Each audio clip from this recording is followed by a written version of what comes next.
Cage is the recent Marvel Netflix show that premiered September 30th, and it's the continuation to the story of Luke Cage, who we previously got introduced to in Jessica Jones, and he's just trying to make a living in Harlem. He's working at some barbershop when all of a sudden he gets entangled into this crime world with this gang led by Cottonmouth and his sister Mariah Dillard. Not only is he getting more attention by criminals and the police, but also the news. A lot of people are starting to recognize him now. Now, I was actually really looking forward to this show because after seeing Jessica Jones, I wanted to see what they could do with this character because he seemed like a really cool guy. He had a lot of dramatic stuff going on in that show, so I was really excited to see what they were going to do with his own show. By the way, I just wanted to apologize. Yes, this review is incredibly late. I'm deeply sorry about that. I'm finally getting this review out to you guys. I know, it's been like almost a month. It's here, please. I'm sorry. Please forgive me. I gotta say, Luke Cage, this show is excellent. Once again, Marvel and Netflix hit it right out of the park with this show. They really are doing an amazing job. They're creating shows that honestly are better than some of the MCU films that have come out. I am dead serious about that. If you have not watched any of the Netflix shows, you probably should, because you are missing out. One of the things they do extremely well with these shows is how they flesh out each character. All of the characters have something to do in the shows, and they all play an important part. Mike Coulter did a fantastic job as Luke Cage. He's definitely given a lot more to do dramatically, which I didn't expect. I mean, I obviously expected them to flesh out his backstory a little bit, but there's one other aspect about his character that I honestly didn't expect for them to flesh out in this show, but it really worked for his character. And Mike Coulter just plays the character extremely well. He's cool, and he's a badass, but here's the thing, even though his skin is pretty much impenetrable, like try to punch him, your bones will just break right out of your wrist. If you try to shoot him, the bullets will bounce right off of him. You cannot stop this guy if you are a regular person. So I was actually kind of concerned about this show going in. As far as action goes, I'm sure it would look cool, but is there going to be any dramatic tension? Is there going to be any fear for this guy who pretty much can't be hurt? But nevertheless, the creators of the show actually found a way for you to feel tension for this guy whenever he's in a fight, especially towards the later half of the show. There's a character named Misty who's a cop, and she's kind of tracking down Luke Cage and other events surrounding him. I wasn't really expecting to care for her character all that much when they first introduced her, but as the series went on, especially some stuff that happened, I want to say near the middle half of the show, her character actually grew on me quite nicely. I really appreciated her character and what she was doing, once again, dramatically. They fleshed out her character very well, like they flesh out everyone's character. And speaking of the characters, the villains, the Netflix shows always, except for Daredevil Season 2, always make the villains work. In fact, this season might just be the best example of how to have multiple villains as your antagonist and not make it feel overstuffed. I found the character of Cottonmouth really fascinating, not just because the performance was good. By the way, the actor who played him was in Free State of Jones. He was very good as this character, and they fleshed out his backstory to make you feel bad for him in some ways, which makes you feel kind of bad yourself because you're kind of rooting for a bad guy now, but you can't help it because they fleshed out his backstory. They're revealing things that make you kind of go, oh, well,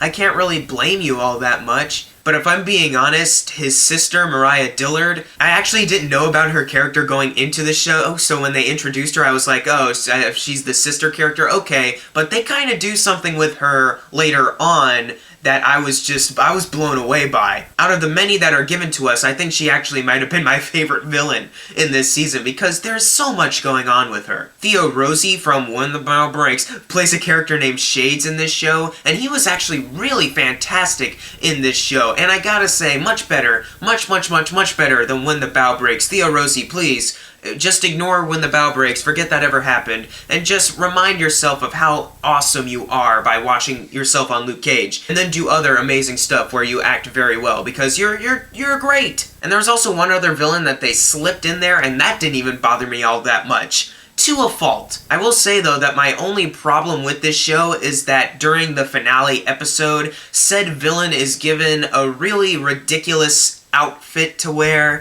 that kind of took me out of what was going to be a serious fight scene. And it's not like the fight was bad or anything, it's just that thing that villain is wearing constantly took me out, and I was just distracted by how goofy it looked. But nevertheless, that villain and what he had to do when they slipped him in there, I thought it really worked, especially how he and Luke Cage interacted. Not to spoil anything, but still, it was quite surprising to me. And that's the thing I also liked, surprise. There are some moments where I thought the show was going to go in one direction, and then they kind of pulled the rug right out from under you, and your predictions on the show had to change, because the show in itself just changed entirely. Especially with the villain thing. This is one of the reasons why I think this is the best way to handle multiple villains. They did something with the villain aspect that completely took me way off guard, and it was honestly something I didn't expect to ever happen, but it did, and it drastically changed the show for the better. Another great thing about this show, I've kind of been hinting up to it, but the action scenes are very well done, not just because Mike Colter is a badass and Luke Cage is a badass, and it's really cool seeing him punch people in the face, take car doors,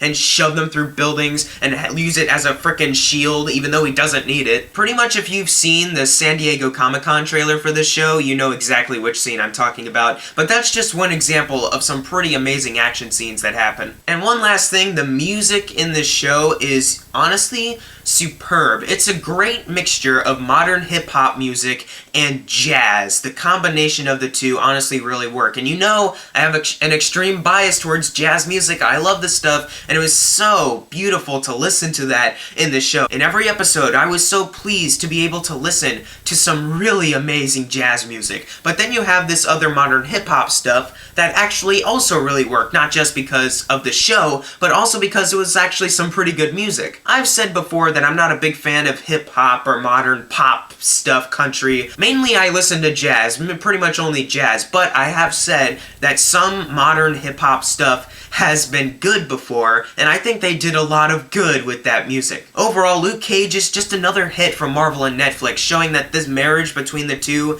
is honestly something to celebrate. The character of Luke Cage is fleshed out more, so you'll like him more. All of the characters are fleshed out even more. The plot is so intriguing within each twist and how characters reacted to said things and what they did at some moments honestly made the story even more intriguing. It's a very gripping story. Combine that with some really well done action scenes and some really kick-ass moves from Mike Colter and some really great music, and you have one of the best Netflix Marvel shows that they have put out. I'm gonna give Luke Cage an A. Like I said, that one costume thing constantly took me out of the ending fight in the finale episode, but besides that, there is just so much good in this show that is worth being recognized. So if you haven't seen Luke Cage yet, please watch it. It's on Netflix. If you don't have a Netflix, please get a Netflix so you can watch this show. It's amazing. And as always, thank you guys for watching. Make sure to subscribe. I'm Jackson Fulcher. See you guys next time.